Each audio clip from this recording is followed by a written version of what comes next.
Ayan, kanina mga ka-tribe, ang nakakwentuhan natin ay si Jewel na isang BS Biology student. Ngayon naman, isa na namang brand new era student from Mass Comm Department. He is the ComGuild president. We have here Justin. Yan. Hello Justin. Hello po. Welcome to Tribe. Salamat po. Yan. Ayan, so Justin, you're a ComGuild president for this year. Yes po. Ayan, do you really wanted to be a president? Actually po hindi.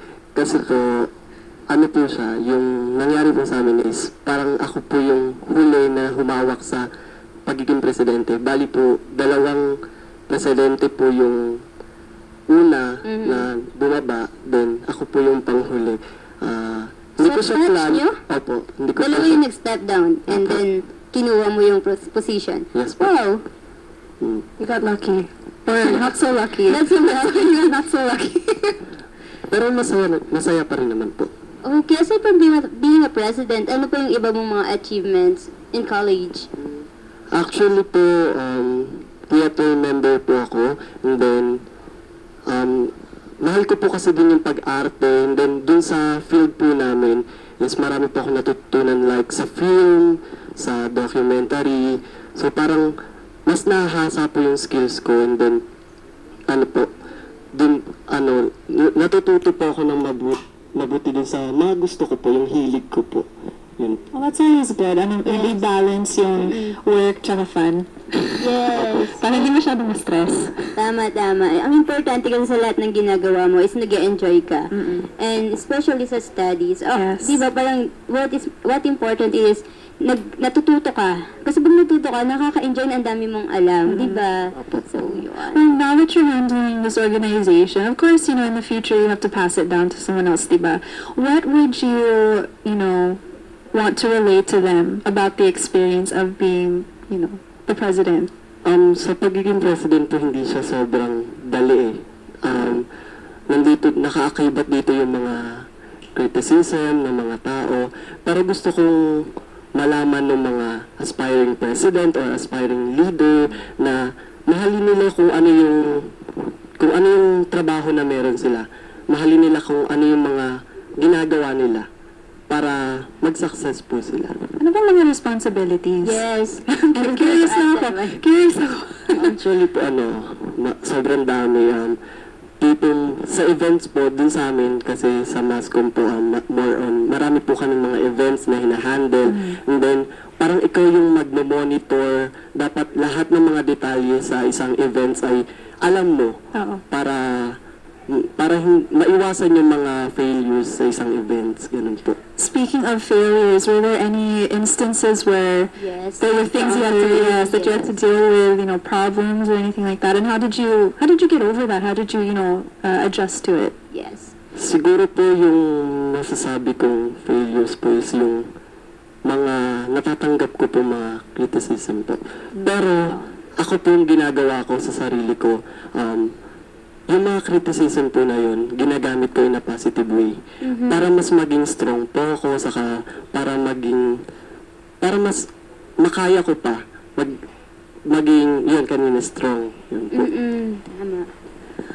So, you're fourth year ka? Yes po. You're gonna graduate soon. Yes. Just without further you're running for cum laude, hoping for magna, and praying for summa.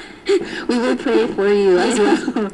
Dami, so many goals, but they're good goals to want to achieve. But since you're fourth year now, you're gonna be done soon. Kailan ka ba mag-graduate? April 11 po yung date po ng... Oh my gosh, malapit na. Excited na ako.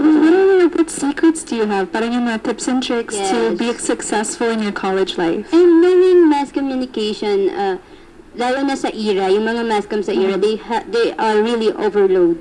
Really? Films, with academe, di ba? Tapos, with all doctors third year, everything na lahat ng ginagawa nila, para silang mga nasa field na rin talaga ng media. And he is a president, handling an organization. So, meron lang po ang dalawang bagay na masasabi po doon, time management and then puso po. Bakit time management? Kasi po tulad po ng sinabi niyo mo, marami po mga activities na meron sa Mass Communication Department, and then dapat matuto po tayo ng tamang pagta-time management. Saka sa pamamagitan din po nun, may iwasan po natin yung mga pagka-cramming po, mga ganun po. Saka puso po, dahil kailangan meron tayong pagmamahal sa lahat ng ginagawa natin, tulad ng sinabi ko po kanina. Kasi kapag minahal natin at dun na rin papasok yung may enjoy natin kung ano yung ginagawa natin. Yun po. Yes. I remember earlier you had said that you face a lot of parang criticism, Yes. a lot of people's comments. I think it's really common in college. Parang hindi lang ipaprove yung sarili mo sa sarili mo nga, but to other people, to show them na parang, oh, kaya ko to. Like, I'm capable of doing all of this. But do you have any frustration? How do you deal with that? Parang, I know criticism is kind of hard. Parang i-take, i-accept. Yes. How do you take it? How do you deal with hearing it? Siguro po, tinatanggap ko na alam po sila in a positive way para po mas mag-grow pa po ako. Ganun po. Hindi ko po siya tinitik na para ma-down pa ako. Kasi minsan po, di ba, kapag nakakatanggap tayo ng criticism, mas nadadown pa tayo. Hindi, minsan sumusuko na tayo. Pero ako po, ginagawa ko po, ginagamit ko siya para mas makaya ko pa lahat ng mga gagawin ko po. Yes. It's a good way. A good way to take it. Ganun kasi talaga eh. Parang sabi nga nila mga ka-tribe, we are not born to please everyone. Diba? So kapag may sinabi sila, wag mo, pakinggan mo. Para pakinggan mo siya, magbago ka. Malay mo naman, may lapses ka talaga, take it, magbago ka. Pero wag mong itanim.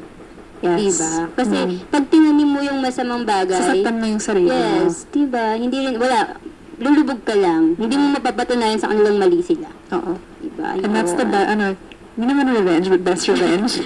Sweet revenge. Sweet revenge. But what are your inspirations? I mean, being a fourth year, may mga tao na, that you look up to. Siyempre po yung mga co-officer ko po kasi sila po yung hindi rin po sila, nagpapakita rin po sila na hindi pagsuko. So mas ginaganahan po ako magtrabaho kapag ganun po yung nangyari. And then, siyempre po yung family ko po. Kasi po, nakita ko po yung paghihirap po nila. Nasa ibang bansa po kasi sila pareho. So parang gusto ko pong suklian po sila. So lahat po ng ginagawa ko para po sa kanila po. Tama. Di ba parang na yung parents mo nasa abroad, nagtatsaga silang malayo sa'yo, then napakagandang reward sa kanila na meron kang ibibigay na award or yung grade mo lang, makita nila na nag-excel ka talaga. Really, big reward sa kanila yon. Napapawi yung mga nila, yung mga pagod nila. Parang yung best way of thanking them, di ba? Yes. So, yun nga. So, diba nasabi mo, being, yung mga kasama mo sa org, yung mga co-officer mo, so how do you describe yourself as a leader? Siguro nasabi ko na ako yung tipong leader na pinapakinggan ko yung lahat ng mga comments nila. Kasi di ba meron iba't ibang uri ng leader. Merong bossy lang, merong tinatanggap yung mga comments and suggestions ng mga co-officer niya.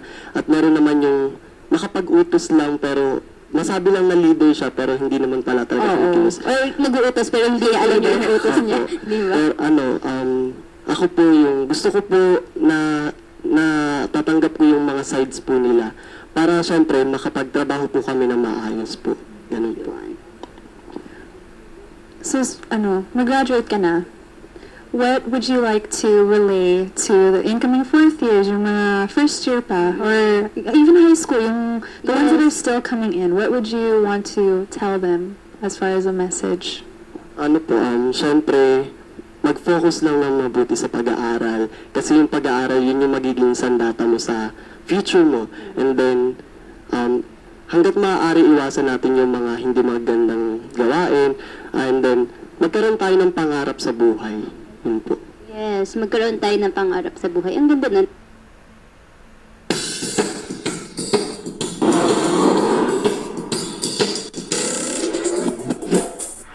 It changes everything. The all-new Audi Free Sudan.